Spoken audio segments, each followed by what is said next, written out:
Alhamdulillah, wassalatu wassalamu ala rasulillah wa ala alihi wa sahbihi wa man wala. Kita buka Quran surat Al-An'am ayat 42. A'udzu billahi minasy syaithanir rajim.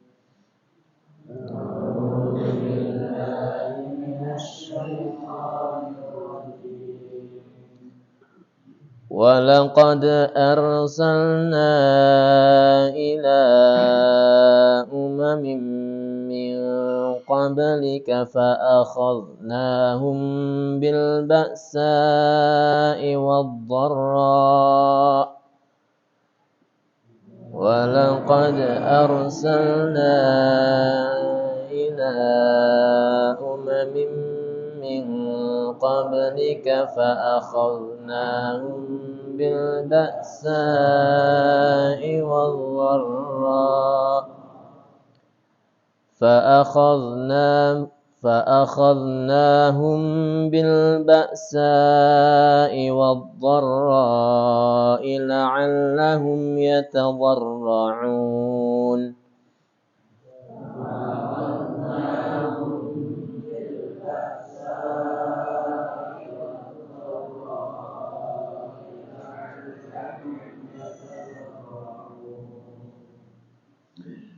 Dan sesungguhnya kami telah mengutus rasul-rasul kepada umat-umat sebelum kamu, kemudian kami siksa mereka dengan menimpakan kesengsaraan dan kemelaratan, supaya mereka bermohon kepada Allah dengan tunduk merendahkan diri.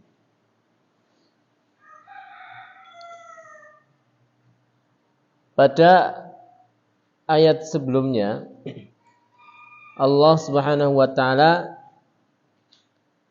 menanyai orang-orang kafir melalui lisan Rasulullah sallallahu alaihi wasallam bagaimana jika mereka ditimpa siksa atau diturunkan azab atau datangnya hari kiamat.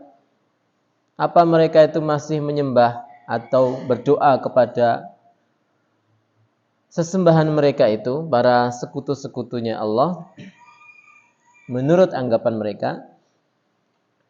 Maka jawabannya adalah tidak.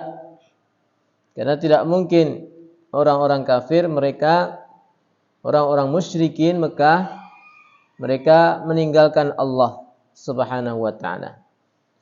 Di mana disebutkan sebelumnya bahwa orang-orang musyrikin mereka juga mengimani Allah Subhanahu wa taala, mentauhidkan Allah Subhanahu wa taala, lebih-lebih saat terjadi banyak musibah. Lebih-lebih saat terjadi banyak musibah atau azab dari Allah Subhanahu wa taala. Namun ketika mereka berada dalam kenikmatan, mereka kembali kepada kesyirikannya. Kemudian di dalam ayat ini, ya sebagaimana kemarin kita sampaikan bahwa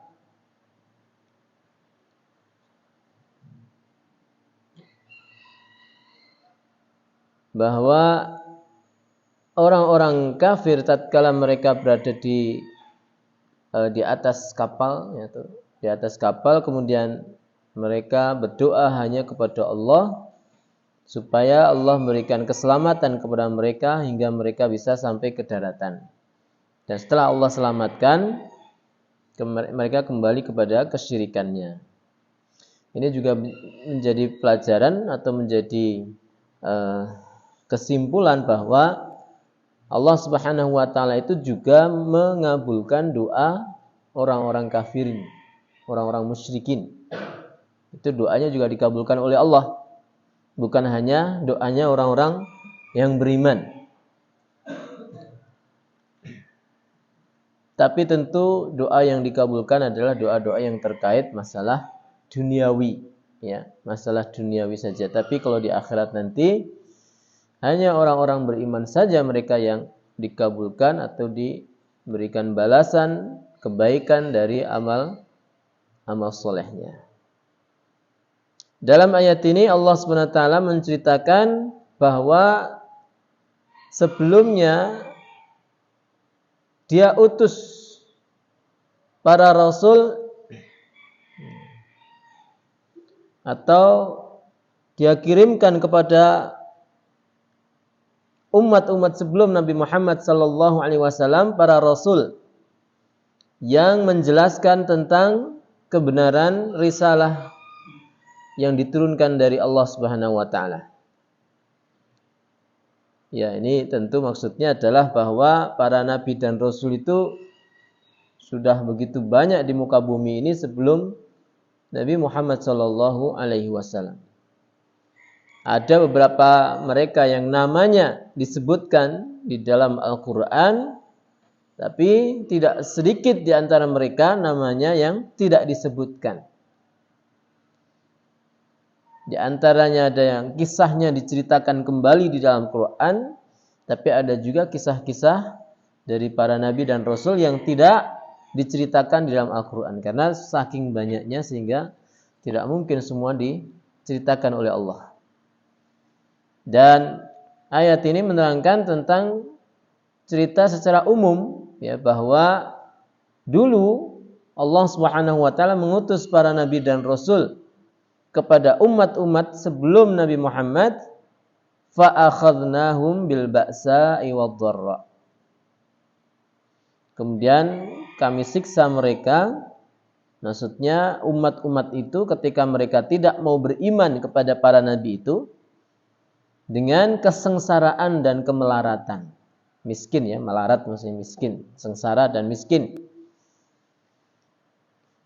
Artinya penentangan dari umat manusia kepada para nabi, orang-orang yang jelas mereka itu adalah orang-orang terbaik di hadapan Allah Subhanahu wa taala, orang-orang yang terbaik di zamannya, itu saja ditentang.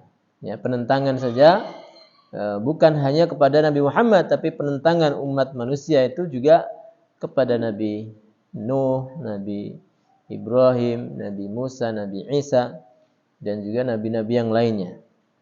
Sehingga kemudian Allah turunkan siksa.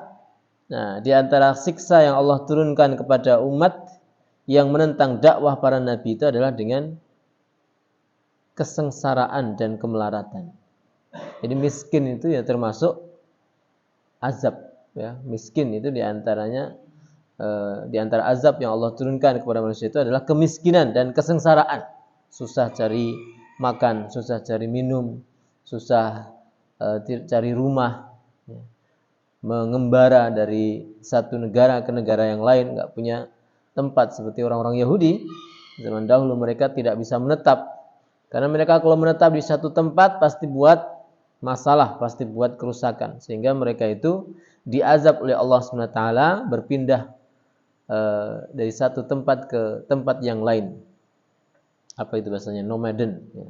Berpindah dari satu ke tempat ke tempat. Jadi kemiskinan itu di antara sebuah azab. Kemelaratan juga atau kesengsaraan, sengsara, hidupnya susah, hidupnya tidak bahagia, itu juga bagian dari azab Allah Subhanahu wa taala. Kemudian ikhwan yang dirahmati Allah Subhanahu wa taala, apa tujuan dari Allah Subhanahu wa taala menurunkan azab ini? Disebutkan di akhir ayat ini, la'allahum yatadharra'un, supaya mereka tunduk merendahkan diri. Orang itu kalau miskin atau susah atau sengsara itu biasanya kemudian dia bermohon kepada Allah Subhanahu wa taala. Biasanya dia kemudian kembali kepada Allah Subhanahu wa taala. Dia minta, ya tentu minta bahagia, minta kekayaan, ya tadarra'un, merendah serendah-rendahnya di hadapan Allah, sujud di hadapan Allah Subhanahu wa taala supaya mereka diberikan apa yang mereka butuhkan. Tapi sebaliknya, ketika seorang manusia itu diberikan kecukupan oleh Allah SWT, biasanya mereka kemudian lupa. Tabiatnya manusia itu demikian. Kalau ditimpa masalah, mereka ingat kepada Allah. kalau ditimpa atau diberikan kenikmatan lupa sama Allah. La'allahum yatadzarra'un. Nah, tentunya sebagai seorang yang beriman ini tidak demikian. Jadi kalau orang lemah iman, orang-orang yang tidak punya iman itu kayak gitu. Butuhnya Allah adalah saat mereka susah, saat miskin, saat enggak punya, saat sakit, saat banyak masalah. Tapi kalau orang beriman, butuhnya Allah saat ditimpa masalah, ya butuh Allah. Saat ditimpa nikmat, diberikan nikmat, ya butuh Allah SWT. Dikembalikan semuanya kepada titipan bahwa itu adalah miliknya Allah Subhanahu wa taala. Rasulullah bersabda, "Ajaban li amril mu'min." Menakjubkan perkaranya orang-orang mukmin. Semua perkaranya baik. Dikasih musibah, sabar, dan itu kebaikan baginya. Dikasih nikmat, syukur, dan itu juga kebaikan baginya. Karena memang di dunia ini seorang beriman itu kegiatannya hanya ini aja. Sabar, syukur, dan satu lagi yaitu istighfar atas dosa-dosa yang dilakukan.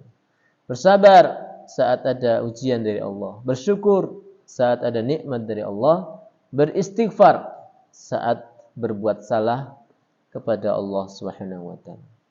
Semoga Allah Subhanahu wa taala senantiasa memberikan kita istiqamah dalam menjalankan segala takdir yang Dia berikan kepada kita, selalu berprasangka baik, selalu menganggap semua pemberian Allah itu baik. Semoga Allah memberikan kita kelapangan dada untuk menerima segala keputusan Allah Subhanahu wa taala. Sallallahu ala nabiyina Muhammadin wa ala alihi washabihi ajmain. Assalamualaikum warahmatullahi wabarakatuh.